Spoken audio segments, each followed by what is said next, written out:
Na unidade 4, materiais metálicos, essa é a parte 2, nós vamos ver algumas propriedades dos materiais metálicos. Então, a aparência deles, eles sempre se apresentam no estado sólido quando se fala de temperaturas ordinárias, temperaturas comuns. Você não enxerga porosidade nos materiais metálicos e eles têm aquele brilho característico que é o brilho metálico. A densidade, sempre que a gente fala de densidade, ela é relativa. Relativa ao quê? É porque você compara o peso específico do material com o peso específico da água, que no caso é 1 grama por centímetro cúbico. Então, nas ligas metálicas, essa densidade ela varia bastante, ó, de 2,56 até 11,45, que vai ser já alguma coisa com chumbo, vai ter essa densidade relativa maior. Tá? A condutividade térmica, em ordem decrescente, nós temos a prata, depois vem o cobre, alumínio, zinco, bronze, ferro, estanho, níquel, aço e depois o chumbo. E a condutividade elétrica, no geral, os metais são bons condutores elétricos, tanto é que o cobre é o mais utilizado para transmissão de energia elétrica e ele vem sendo substituído pelo alumínio, que também é um ótimo condutor. A resistência à tração, então, para saber o módulo de elasticidade, a tensão de escoamento e a tensão de ruptura dos materiais, são feitos o ensaio de resistência à tração. Então, põe o material numa prensa e submete à tração. Enquanto é feito esse ensaio, é traçado um gráfico, onde aqui a gente tem a tensão e aqui a deformação. Lembrando que essa deformação aqui, ó, é dada como delta lambda sobre lambda zero. Delta lambda é a variação do comprimento e o lambda zero é o comprimento inicial. A tensão normal, que nesse caso você está aplicando uma força que é perpendicular à seção transversal ali, a tensão normal é dada pelo sigma, é a força dividido pela área de aplicação dessa força. E existe uma proporção entre a tensão e a deformação, que é justamente dada pela lei de Hooke. Lei de Hooke, não de Hooke. Ela fala o quê? Que a tensão ela é proporcional à deformação e quem faz essa proporção é esse Ezão aqui, ó, que é um módulo de elasticidade do material. Então, a lei de Hooke, ela só funciona nesse trecho aqui do gráfico tensão-deformação, que é a fase elástica. Enquanto eu estou nessa etapa aqui do ensaio, que o gráfico fica linear, enquanto eu estou nessa fase aqui, a tensão de Hooke funciona. E enquanto eu estou nesse trecho aqui, se eu parar um ensaio e soltar o corpo de prova, ele volta para o comprimento inicial, né? Ele vai ficar com uma deformação zero. Passou desse ponto aqui, que é o limite de escoamento, então se você rebater aqui no gráfico, esse valor que der aqui de tensão é o seu limite de escoamento. A partir daqui, o material entra numa deformação plástica, ou seja, se eu soltar o material, ele não volta para o comprimento inicial, ele fica com uma deformação residual, porque foi uma deformação plástica. Aqui no final do gráfico, esse ponto C é a tensão de ruptura, então se você rebater aqui no gráfico o valor de tensão, vai ser a tensão de ruptura, certo? É onde acabou o ensaio do material. Então, aqui um exemplo, lá na prensa, ó, esse aqui é o corpo de prova padronizado, aqui as dimensões dele, ó. Então, a prensa segura o corpo de prova nas extremidades e começa a aplicar a tração e vai medindo a tração e a deformação. Aqui, ó, é um corpo de prova que já foi rompido. Percebam o quanto que ele alongou em relação ao corpo de prova inicial. Então, ele teve bastante deformação e aqui na seção onde teve a ruptura, você percebe que teve um estrangulamento da seção e depois o corpo de prova rompeu. Tá?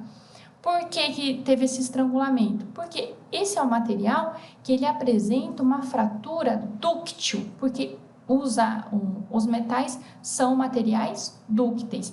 O que é o material que apresenta uma fratura dúctil? É aquele que tem bastante deformação e depois ele vai romper.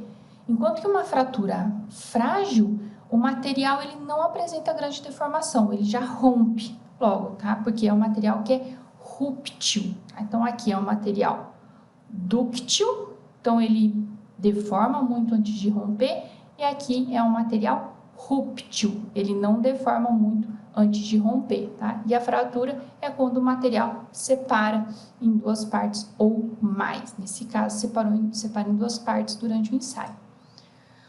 Outras propriedades que são observadas nos metais. A dureza, aí é feita uma medida que usa a escala de dureza de Brinell, tá? Ela é medida assim, pega um material e põe uma esfera de aço temperado com um certo diâmetro conhecido e aperta essa esfera contra o material com uma certa carga conhecida, chamada carga P. A dureza do material é classificada de acordo com o diâmetro da moça, que é o buraco feito, que a esfera vai fazer no material. Então, não é a dureza de materiais metálicos, não é pela escala de Mohs, igual você é acostumado a ver nos minerais lá em geologia. Essa dureza dos materiais metálicos ela é medida em laboratório. A fadiga. De acordo com o metal, normalmente a resistência à fadiga é baixa. Lembrando que fadiga é quando o material é submetido a milhares de ciclos de carregamento e descarregamento, e aí ele acaba rompendo prematuramente devido à fadiga. Aí ele nem chegou na tensão de ruptura dele, mas ele rompe porque ele já está sofrendo por fadiga.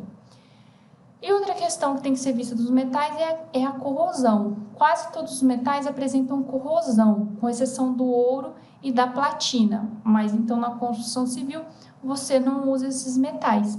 Então tem que ter cuidado para escolher o metal ou a liga adequada para o uso em construção civil. Tá? E nós temos um tipo diferente de aço, que são os aços patináveis. Esses aços, conforme eles vão sofrendo, são expostos a intempéries, eles criam uma camada de proteção. Então, seria mais ou menos assim, ó. Aqui é um aço comum. Conforme vai sendo exposto sol e chuva, vai oxidando o aço aqui, ó. Então, essa parte toda aqui já está oxidada. Só que aí você percebe, ó, que se isso aqui são lugares onde perdeu o aço, ó, ainda continua a água aqui da chuva, o oxigênio presente na atmosfera, ele encontra caminho ainda para continuar atacando o aço. Então, nunca vai parar essa corrosão. E o aço patinável, ele trabalha assim, ó, ele cria essa camada que parece que é uma ferrugem, mas essa camada, na verdade, ela é de proteção. Por quê? Tá vendo que não tem acesso à superfície do aço? Então, isso aqui é um aço patinável. Obviamente que ele é muito mais caro do que o aço comum, então tem que ser analisado onde que ele vai ser utilizado. Então, agora vamos falar de alguns metais utilizados na construção civil. Vamos começar com aço, depois alumínio e outros metais. Então, o aço, nós já vimos que ele é composto por ferro e carbono. O ferro é o elemento básico da liga. O carbono, ele já tem afinidade química com o ferro, tanto é que, lembrando lá do processo de fabricação, você precisa injetar oxigênio para poder tirar um pouco do carbono dessa liga, para poder ter um aço com baixo teor de carbono. E a quantidade de carbono, ela define a resistência do aço. Quanto mais carbono, mais resistente ele fica, porém, ele perde aquele comportamento dúctil, começa a ficar rúptil. Então, quando a gente compra um aço, tá? Vem lá a designação 10 e depois vem outros números. Na verdade, esses números, eles referem ao teor médio de carbono que tem lá na liga. Então, por exemplo, ó, um aço 1010 é porque o teor de carbono é de 0,08% até 0,13% de carbono. Então, aqui a média seria um 0,10, por isso que é um aço 1010, um 0,10% de carbono. Então, percebam que o teor de carbono do aço usado na construção civil realmente é bem baixo. E aí, quais são as apresentações? Como que a gente encontra o aço? Pode estar na forma de folhas de Flandres, que é a que a gente chama de lata, são chapas finas de aço e tem uma leve camada de estanho. Elas não são usadas na construção civil, elas são usadas para embalagens. Quando você vai no mercado e você compra lá uma latinha, por exemplo, de ervilha, de milho verde, e então elas têm essa camada de estanho que é para não oxidar. Então, por isso que fala que você não pode comprar uma latinha amassada, porque se ela amassou, quebra essa película de estanho e aí o próprio material que está ali em conserva, ele ataca o aço e você depois vai comer ferrugem. Por isso que fala que você não pode comprar latinha que esteja amassada e nem estufada, você não pode consumir isso. Aí já na construção civil, a gente encontra chapas galvanizadas, tá? E aí ela tem grande variação de espessura. Então são chapas finas de aço e elas já são revestidas com zinco, tá? Aí é padronizado por número de 10 até 30, que é de acordo com a espessura. Tem as chapas lisas pretas, que são as de ferro fundido, lembrando que é um aço com alto teor de carbono. E nós também temos os perfis. Os perfis podem ser laminados ou eles podem ser soldados, tá? Em vários formatos. O laminado, ó, a gente tem aqui esses exemplos: redondo, chato, quadrado, sextavado. E aqui o L, que é a cantoneira, o U, o T e o I, tá? Esses perfis aqui, ó, eles também a gente pode chegar no mesmo formato, só que por dobra da chapa e soldado, que aí é o perfil formado a frio, tá? E o laminado, ele já sai da fábrica com esse formato final. No começo, ele é como se fosse um retângulo e ele vai passando por uma série de rolos até chegar no formato final. Então, esse vai ser um perfil I, os rolos vão ficar no formato I até chegar no final, tá? Lembrando que tem que ser a quente, né, porque hoje em dia não faz mais o encruado a frio.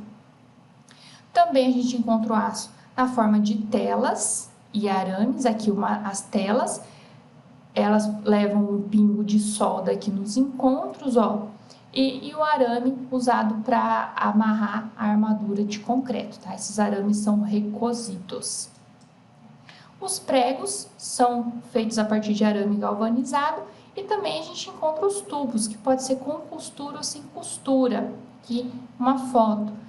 Com costura é fácil, porque pega a chapa, dobra e solda. O sem costura aí é obtido por perfuração a quente. Você tem o material e vai perfurando a quente para fazer um tubo sem costura. O sem costura é usado em tubulações de alta pressão.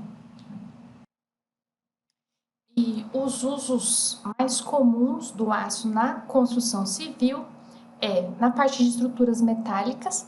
Tem uma norma específica se você vai usar o perfil laminado, que é o 8800, e o perfil formado a frio, que é 14762.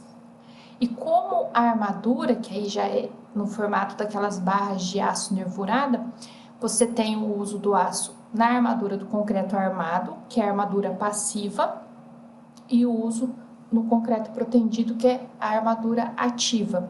Aqui exemplo do concreto armado, então põe a armadura aqui também, depois monta a forma e concreta. E aqui um exemplo de concreto protendido no caso do pré-moldado, da pré-tração com aderência. Coloca a armadura, então dispõe a armadura, traciona a armadura, concreta a peça, volta aqui, depois que o concreto já adquiriu a resistência necessária, vai lá e corta as extremidades. Aquele aço, como ele estava tracionado e estava sob deformação elástica, a hora que você cortar as extremidades, ele vai voltar para o comprimento inicial. Então, nisso ele está comprimindo o concreto. Isso que é, assim, de forma simples, uma explicação do que é o concreto protendido. Bom, mas nem só de aço vive a construção civil. Tem outros metais usados na construção civil, como o alumínio. O alumínio tem essas características aqui. O ponto de fusão é bem baixo, tá? Tem boa condutividade térmica e alta condutividade elétrica. Ele é não magnético, tem baixo coeficiente de emissão térmica. Essa emissão térmica, você percebe que se você tiver uma peça de aço no sol e uma de alumínio, as duas no sol, na hora que você você toca na de alumínio, você sente menos calor, não é tão fácil você queimar a mão. E como que encontra o alumínio? Pode ser na forma de lâminas, tá? Então são chapas, e também se pode encontrar perfis extrudados. Então ele já sai lá no bocal, o material já sai no formato final. E depois, na hora que vai usar para montar os objetos, usa já esses perfis que são laminados. O uso do alumínio, tá? Você pode ter as chapas, você pode usar na forma de telhas, tá? Tanto para cobertura, também dá para fazer fechamento lateral, fazer revestimento de parte decorativa, forro, usado também na comunicação visual, que é o mobiliário urbano, tá? E os perfis são usados para montar as esquadrias, tá? Aqui alguns exemplos, ó, do alumínio sendo usado em coberturas, ó, a estrutura de cobertura, aqui nas esquadrias, ó, portões, coberturas espaciais. Então, aqui no mobiliário urbano, ó, no box. Então, tem algumas situações onde é interessante o uso do alumínio no lugar do aço, principalmente pela questão de oxidação, que o alumínio vai ser mais resistente, tá, à oxidação. A produção. O alumínio vem no mineral que chama bauxita. E para derreter, ele não é o forno igual é no caso do aço. Você necessita de energia elétrica para aquecer a bauxita e extrair o alumínio. Então, aqui, ó, é o alumínio no estado líquido. Então, ele pode ser depois moldado no formato que quiser.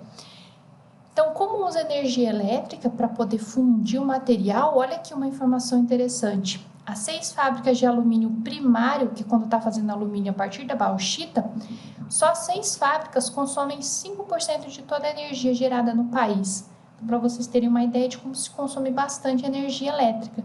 Aí é que está a importância da reciclagem, porque na hora que recicla, economiza 95% da energia elétrica. Porque agora você não precisa extrair mais da bauxita, aí é só fundir o material e moldar novamente, ok? Então, vamos ver outros metais. O cobre, tá? Aqui tem um ponto de fusão dele. Ele tem alta condutibilidade elétrica e térmica também. Tá? Onde que é usado?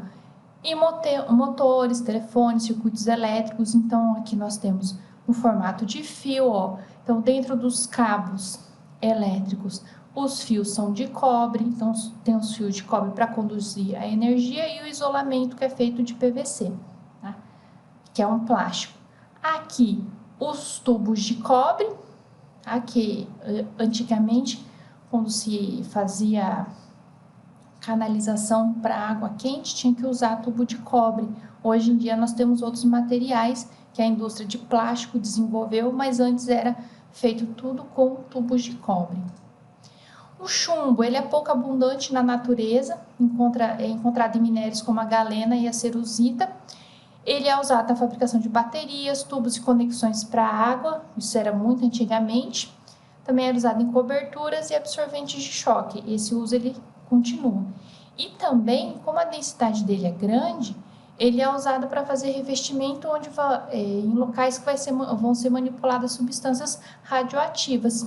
Então, usado para fazer revestimento em porta de salas de reatores, em instalações radiológicas, na proteção dos operadores de raio-x, aquele colete que a pessoa usa quando ela vai ser exposta ao raio-x, tipo o operador está lá na sala de raio-x. Então, normalmente o chumbo ele é encontrado na forma de chapas. Então, se é um local que você está fazendo esse revestimento para proteger contra a radiação, vai colocar as chapas nas paredes. Tá? Então, por que ele é interessante para barrar a radiação? Justamente porque ele tem um peso específico elevado. O estanho, usado mais em soldas, tá? Aí, na verdade, é uma liga de chumbo. O estanho, ela funde a temperatura bem baixinha, ó, só 240 graus Celsius. Então, usado na montagem de encanamentos de cobre, por exemplo, como nós temos aqui nessa figura, ó, na soldagem é feita com essa liga de chumbo e estanho. O zinco, que é usado em pilhas, também em coberturas, tá? E ele é aplicado na proteção das chapas de aço, por exemplo. Tá? É um processo de banho com zinco eletrolítico, é um banho mesmo, porque está tudo no estado líquido. E por fim, a gente tem o latão, que é uma liga de cobre com o zinco. É usada aqui, ó, em fechaduras, também em torneiras, tubos e conexões. Então, aqui são alguns exemplos de conexões feitas em latão. E às vezes também no tubo de PVC você tem uma rosca lá dentro que também ela pode ser fabricada em latão. Então, esses são alguns materiais na construção civil. Para os meus alunos depois tem os exercícios que estão lá no Dropbox, ó. Então tem bastante diversão que vocês vão fazer na próxima aula. Obrigada, pessoal.